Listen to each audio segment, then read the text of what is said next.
what does transcendental path mean? Because to us it's very ambiguous of what it means. In the sutras at the end, this is what it means. I kind of broke it down to 6 parts.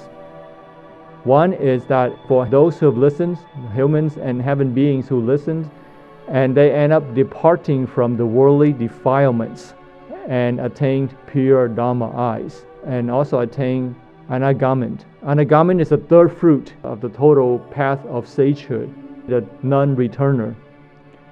If we listen to this sutras and we are departed from the worldly defilements, right, all the greed, anger, all the afflictions, and then we attain the pure Dharma eyes.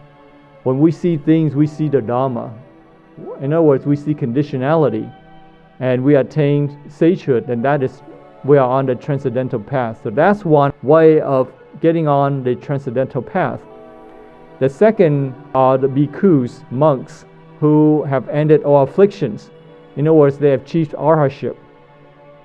Right, that's a second way. So if we achieve arhatship, then we know we're on the transcendental path.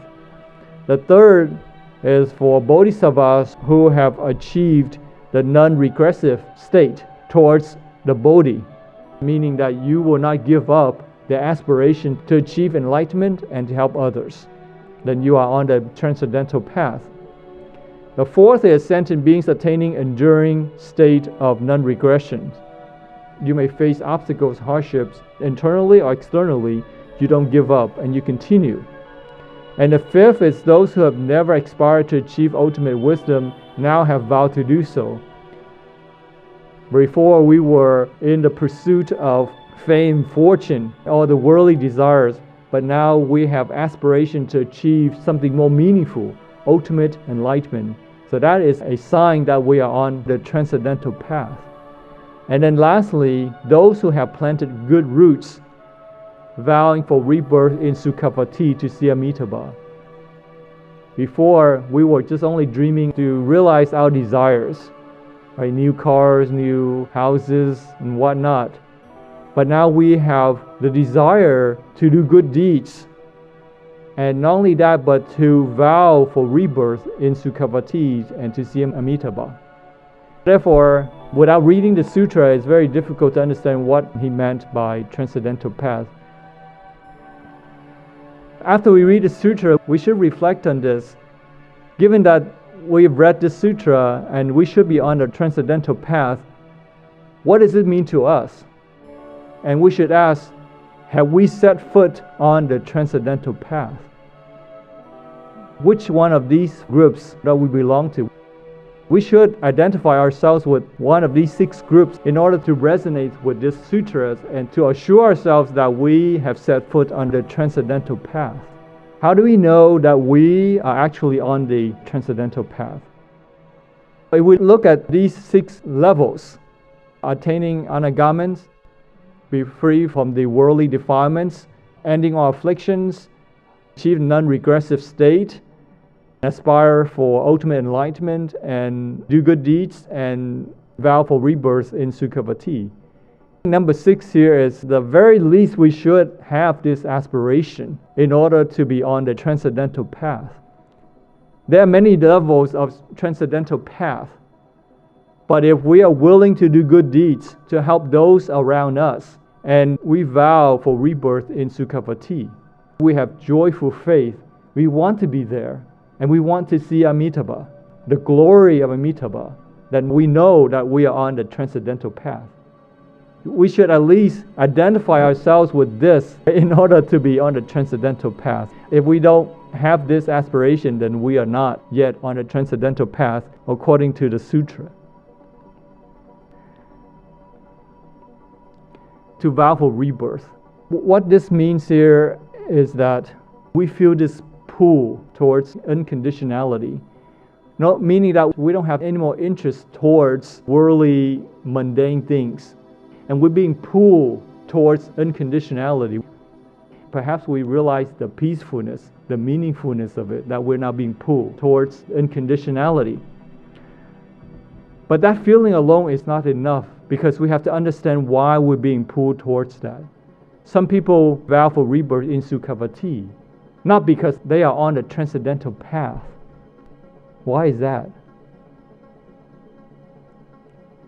That's why it is important for us to understand why we want to be on the transcendental path, and how do we know we actually are on the transcendental path. I mean, clearly we're doing good deeds, we're helping people, we vow for rebirth, but it doesn't mean that we are on the transcendental path. One reason is if we want rebirth in Sukhavati because we want to avoid suffering, we want to have a good life, we're trying to escape from our responsibilities, then that is not resonating with the transcendental path. They've just heard of the descriptions of how wonderful it is. They like the idea of getting what they wish in Sukhavati, and therefore they have aspiration to be in Sukhavati to enjoy the merits. So that is not resonating with Amitabha. In other words, they are searching for heavenly joy and not to be in Sukhavati. When we are faced with suffering, we are not afraid of difficulties. When we are faced with happiness, we are not attracted to it. We are not being fooled by happiness. This aspiration to be in Western Pure Land is like wanting to go home. After this class, you want to go home. Of course, you are happy to stay back to have discussions and to help out, to clean up, and to do whatever you can do to help others. But after that, you are on your way home. There's nothing that will obstruct you. You may go home and then you may stop by a supermarket to get something for your friends, your family. But then you know that you're on your way home.